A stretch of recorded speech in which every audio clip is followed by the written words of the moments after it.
কোরবানির আগে অতীতে বিনা ভোট ও অসাংবিধানিক সরকারের সময় সড়কে চাঁদাবাজির অভিযোগ থাকলেও এবার কোনো ধরনের চাঁদাবাজি হবে না বলে জানিয়েছেন পল্লী উন্নয়ন ও সমবায় প্রতিমন্ত্রী মীর শাহে আলম। বুধবার সকালে গাবতলী গরুরহাটের ব্যবস্থাপনা উন্নয়ন এবং বাস টার্মিনালে প্রবেশের নতুন সড়ক নির্মাণ কাজের অগ্রগতি পরিদর্শনে গিয়ে তিনি এসব কথা বলেন। প্রতিমন্ত্রী জানান, কোরবানির পশুর হাটে ক্রেতা ও বিক্রেতাদের নির্বিঘ্নে কেনাবেচা নিশ্চিত করতে কয়েক স্তরের নিরাপত্তা ব্যবস্থা থাকবে। মোতায়েন করা হবে র্যাব ও সেনাবাহিনী। এ সময় প্রতিমন্ত্রী আরও বলেন, হাটে নকল টাকা প্রতিরোধে বিশেষ ব্যবস্থা নেওয়া হবে। পাশাপাশি জরুরি সেবার জন্য স্থাপন করা হবে মেডিকেল বুথ। এর মধ্যে কোনো পশুর হাট বসানো যাবে না এবং ঢাকার যে পশুর হাটগুলি নির্ধারিত উত্তর এবং দক্ষিণ সিটি কর্পোরেশনের নির্ধারিত পশুর হাটের বাইরে নতুন করে যত্রতত্র কোনো হাট বসবে না। এখানে কি নতুন রাস্তা হচ্ছে, এই রাস্তাটি আগামী 2-1 দিনের মধ্যেই কাজ সম্পূর্ণ হবে। গাবতলী আমিন বাজারের যানজট অনেক অংশে কমে যাবে বলে আমরা মনে করি। পশুর হাটগুলোতে আমাদের সম্মানিত পুলিশ বাহিনীর পাশাপাশি সেনাবাহিনী, র্যাব এবং প্রয়োজনে অন্যান্য আইন শৃঙ্খলা বাহিনীর প্রয়োজন হলে সেটি আমরা মোতায়েন করব। বিজিবিও মোতায়েন করা হবে। এর বাইরে এখানে স্বাস্থ্য ক্যাম্প থাকবে। নকল টাকা যাতে কেউ ব্যবহার করতে না পারে, এটা ব্যাংকের লোক মেশিন নিয়ে এখানে উপস্থিত থাকবে। নেত্রকোনার মদনে ধর্ষণে অভিযুক্ত মাদ্রাসা শিক্ষক আমানুল্লাহকে ময়মনসিংহ থেকে গ্রেপ্তার করেছে র্যাব। র্যাব 14 এর অধিনায়ক জানান, বুধবার ভোরে গৌরীপুর থেকে তাকে গ্রেপ্তার করা হয়। এ নিয়ে দুপুরে সংবাদ সম্মেলন করে বিস্তারিত জানানো হবে। দ্রুত আমানুল্লাহকে হস্তান্তর করা হবে পুলিশের কাছে। এদিকে মদন থানার ভারপ্রাপ্ত কর্মকর্তা তরিকুল ইসলাম জানান, হস্তান্তরের পর তাকে পাঠানো হবে আদালতে। প্রায় 1 মাস বন্ধ থাকার পর চালু হতে যাচ্ছে তেল পরিশোধনাগার ইস্টার্ন রিফাইনারির 2টি ইউনিট। কর্তৃপক্ষ বলছে, হরমুজ প্রণালী পাশ কাটিয়ে সৌদি আরব থেকে বিকল্প পথে ক্রুড অয়েলবাহী জাহাজ চট্টগ্রাম বন্দরে ভিড়বে আজ। আগামীকাল থেকে উৎপাদনে যাওয়ার পরিকল্পনা রয়েছে তাদের। প্রণবেশ চক্রবর্তীর প্রতিবেদন, ক্যামেরায় ছিলেন জহিরুল ইসলাম। হরমুজ প্রণালী দিয়ে জাহাজ চলাচল বন্ধ থাকায় গত 18 ফেব্রুয়ারির পর কোনো অপরিশোধিত তেল বা ক্রুড অয়েলবাহী জাহাজ আসেনি দেশে। এতে ক্রুড সংকটে বন্ধ হয়ে যায় দেশের একমাত্র রাষ্ট্রায়ত্ত তেল পরিশোধনাগার ইস্টার্ন রিফাইনারির 2টি ইউনিটের উৎপাদন। এ অবস্থায় বিকল্প হিসেবে সৌদি আরব থেকে হরমুজ প্রণালীর পরিবর্তে লোহিত সাগর দিয়ে 1 লাখ টন ক্রুড অয়েল আমদানি কার্যক্রম শুরু করে Bangladesh petroleum corporation. Bangladesh shipping কর্পোরেশনের ব্যবস্থাপনা পরিচালক কমোডর মাহমুদুল মালেক জানান, ক্রুড অয়েল নিয়ে এমটি নিনেমিয়া নামের জাহাজটি সৌদি আরবের ইয়ানবু বন্দর থেকে চট্টগ্রামের উদ্দেশ্যে রওনা দেয় 21 এপ্রিল। আশা করছি দ্রুত সরবরাহ শুরু হবে এবং এই মাসে আমাদের শিডিউল অনুসারে এই মাসের 10 তারিখে ফুজারে থেকে আরও একটা কার্গো আসার, একটা পার্সেল আসার কথা, সেটারও সাইজ প্রায় 1 লক্ষ টন। আমদানি করা ক্রুড শোধনের মাধ্যমে দেশে 20 থেকে 30 দিনের জ্বালানি নিরাপত্তা নিশ্চিত করা যাবে। ভবিষ্যতে রিফাইনারি যাতে সংকটে না পড়ে তার জন্যে ক্রুড সরবরাহের ধারাবাহিকতা বজায় রাখার উপর গুরুত্ব দিচ্ছেন জ্বালানি বিশেষজ্ঞরা। 2-1 দিনের মধ্যেই চালু হয়ে যাবে এবং চালু হওয়ার ফলে রিফাইনারির স্বাভাবিক গতিতে চলবে এবং যে প্রোডাক্টগুলো যে অনেক বেশি দাম দিয়ে বাইরে থেকে আনা হতো সেইটার পরিমাণটা কমে যাবে, কারণ এখান থেকে সেই প্রোডাকশনটা দেবে এবং এতে আমাদের আর্থিক সাশ্রয় হবে। রিফাইনারি যাতে পুনরায় একই সমস্যায় না পড়ে তার জন্য স্বচ্ছ জ্বালানি ব্যবস্থাপনা নিশ্চিতের উপর জোর দিচ্ছেন সংশ্লিষ্টরা। সুদূর প্রসারী একটা প্রোগ্রাম এখানে প্রয়োজন আছে। এই ধরনের প্রবলেম যদি হয় তাহলে দেশ আবারও সংকটে পড়বে, যে কোনো সময় সংকটে পড়তে পারে এবং এই ধরনের সংকট আর আমরা চাই না। যেহেতু আমাদের জ্বালানির উপর নির্ভর করে আমাদের আমদানি রপ্তানি, কৃষিখাত থেকে শুরু করে সব কিছু নির্ভর করে। 1968 সালে প্রতিষ্ঠানটি বাণিজ্যিক উৎপাদনে যাওয়ার পর প্রথমবারের মতো এর উৎপাদন বন্ধ হয়। প্রণবেশ চক্রবর্তী, 71, চট্টগ্রাম। কয়েকদিনের টানা বৃষ্টির পর 2 দিন ধরে সুনামগঞ্জ, নেত্রকোনা ও কিশোরগঞ্জের হাওড়াঞ্চলে রোদের দেখা মিলেছে। এতে কিছুটা স্বস্তি ফিরেছে, কিন্তু ধান রক্ষায় এখনো সংকট কাটেনি।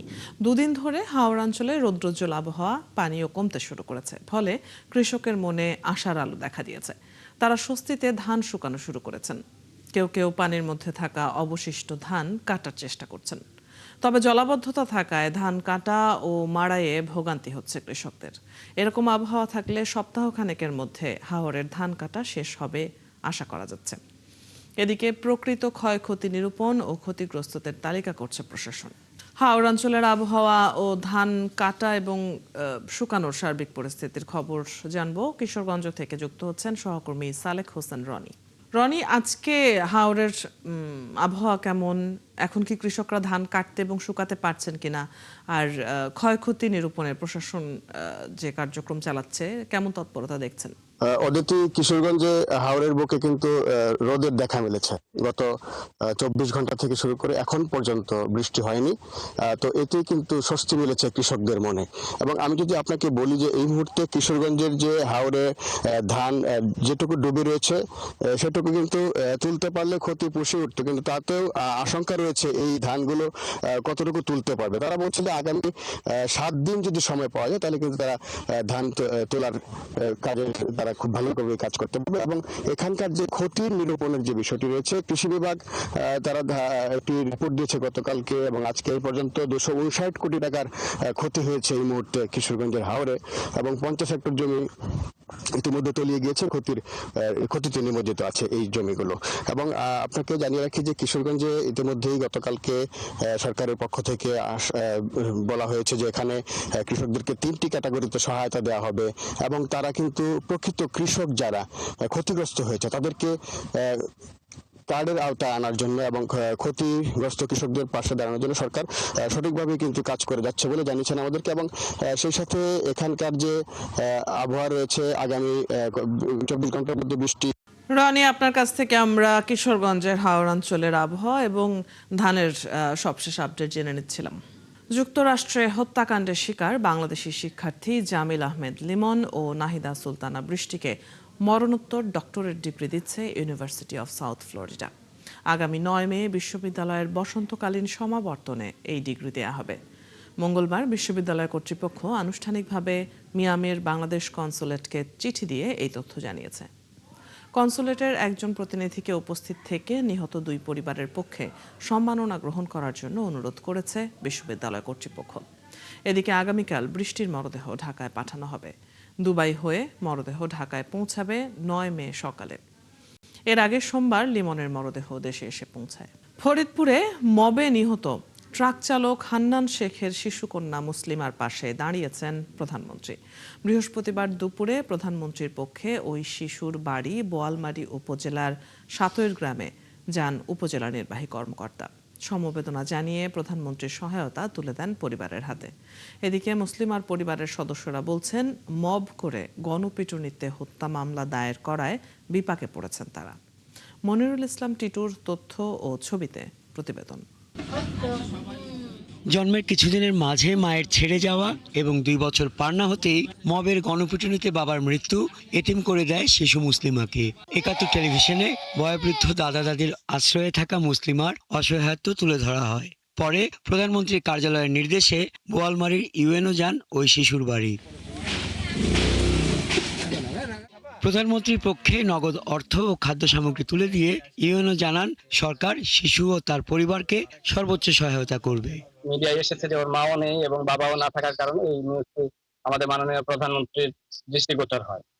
তো মাননীয় প্রধানমন্ত্রীর কার্যালয় থেকে গতকাল আমাকে ফোন করেছিলেন একজন স্যার যে এই বিষয়ে যেন আমরা দ্রুত ব্যবস্থা করা হয়। প্রধানমন্ত্রীর প্রতি কৃতজ্ঞতা প্রকাশ করেছেন শিশুটির পরিবার, এলাকাবাসী। পাশাপাশি পরিবারের সদস্যরা বলছেন, মুসলিমার ট্রাক চালক বাবাকে মবে গণপিটুনির ঘটনায় মামলা করায় জীবননাশের হুমকি দেওয়া হচ্ছে। এদিকে শিশুটির পাশে থাকার প্রত্যয় ব্যক্ত করেছেন সাবেক সংসদ সদস্য ও কেন্দ্রীয় কৃষক দল নেতা। প্রধানমন্ত্রী এই পরিবারকে খোঁজ খবর নিতে, বাচ্চাটার খোঁজ খবর নিতে, তার জন্য তাকে আমরা ধন্যবাদ জানাই। ফোন দিয়ে হুমকি দেওয়া হয়, কেন আমাদের পরিবারকে হুমকি দেওয়া হয়, আমরা কেন কেস করছি, কেন মামলা করছি, অকথ্য ভাষায় অনেক গালিগালাজ করা। মামলা করে আমি বিপক্ষে আছি, জীবনের হুমকিতে আছি। এই বাচ্চাটির প্রতি শুধু সরকারের সহায়তা নয়, আমরা এলাকাবাসী হিসাবে আমাদেরও সহায়তা থাকবে এর প্রতি। নগরকান্দা থানার ভারপ্রাপ্ত কর্মকর্তা জানান, আসামি চিহ্নিত করে গ্রেপ্তারের চেষ্টা চলছে। আর পরিবারকে হুমকির বিপরীতে থানায় সাধারণ ডায়েরি করতে বলা হয়েছে। ফেলা চলে গেছে। হাসান আহমেদ, ৭১। ওরকমই। ইউনিসেফ ও গ্যাভি থেকে পাওয়া হাম, রুবেলা, টিবি ও ওরাল পোলিও টিকার চালান হযরত শাহজালাল আন্তর্জাতিক বিমানবন্দরে এসে পৌঁছেছে। সেখানে আছেন সহকর্মী মেহেদী হাসান, তার কাছ থেকে জেনে নেব সবশেষ খবর। মেহেদী, ইউনিসেফ ও গ্যাভি থেকে পাওয়া টিকার সবশেষ খবর জানাবেন।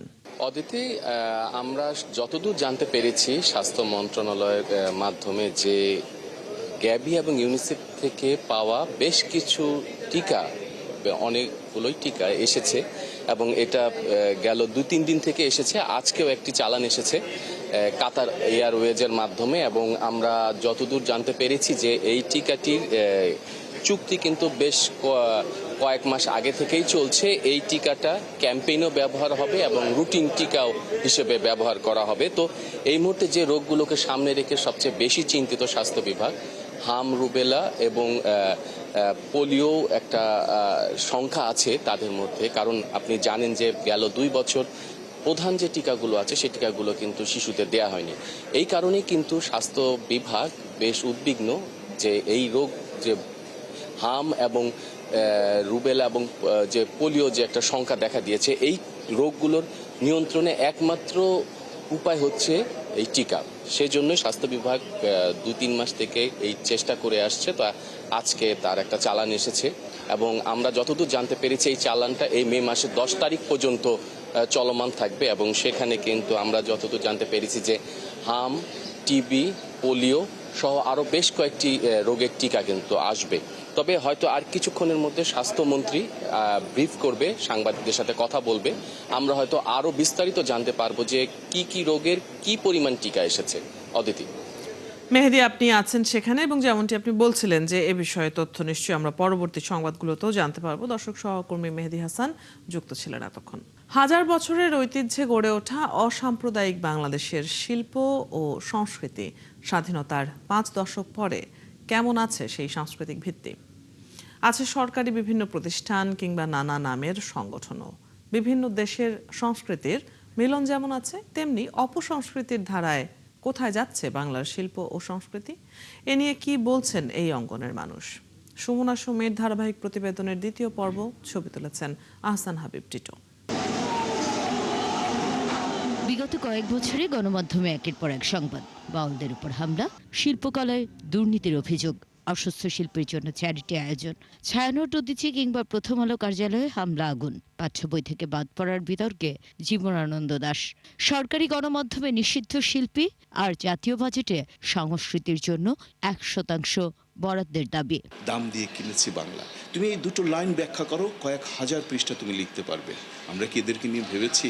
অসহিষ্ণু, বিধ্বংসী এবং একটি নিপীড়িত সমাজ ব্যবস্থার মধ্যে আমরা প্রবেশ করেছি। এখানে সংস্কৃতি এখন বিধ্বস্ত, বিপন্ন এবং সংস্কৃতি কাঁদছে। বিভিন্ন সেক্টরে যারা কাজ করে সেখানে যাদেরকে ব্ল্যাকলিস্টেড করা হয়, ওখানকার মানুষ, কিছু সংখ্যক মানুষ দেখা যায় যে অতীত তৈলবাজি করতে গিয়ে এই কাজটি করে ফেলে। স্বাধীনতার অর্ধ শতাব্দী পরে বাঙালির এই শিল্প সংস্কৃতি চর্চা ঠিক কোথায় দাঁড়িয়ে?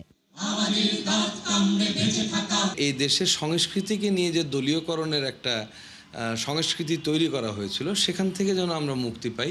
বন্ধ হয়েছিল শিশু কিশোরদের জাতীয় প্রতিযোগিতার মঞ্চ, নতুন করে ফুলকড়ি, শিক্ষা প্রতিষ্ঠানে কমে গেছে সংস্কৃতি চর্চা, ফলটাও হয়েছে ভয়াবহ। মানুষ একটা তার দেশের বিরাট সম্পদ গান, সে গান শুনবে না, কবিতা শুনবে না, সাহিত্য পড়বে না, নাটক দেখবে না। তার মানে কি এগুলা কি ধর্মীয় হিসেবে পাপের পাপ? নাচের আদি সংস্কৃতি থাকলেও সংখ্যাগরিষ্ঠ মুসলমানের এই দেশে তা কখনো স্বীকৃত শিল্প হয়ে ওঠেনি, যদিও প্রাতিষ্ঠানিক শিক্ষা ব্যবস্থা বিদ্যমান। সে যে আমার কামলিওয়ালা কামলিওয়ালা, সে যে আমার কামলিওয়ালা কামলিওয়ালা। একইভাবে বাঙালি মুসলমান গ্রহণ করেননি পারস্য, তুরস্ক বা আরবি সংস্কৃতি থেকে আসা গান, কবিতা বা শায়েরি। তবে এর প্রভাব তো কেউ অস্বীকার করতে পারেনি কখনো। যেই জিনিসের চর্চা নেই সেই জিনিসের কখনো প্রকাশও নেই, বাস্তবতা। এখন আলটিমেটলি কি হচ্ছে যে আমরা কিছু গানের মধ্যে সীমাবদ্ধ।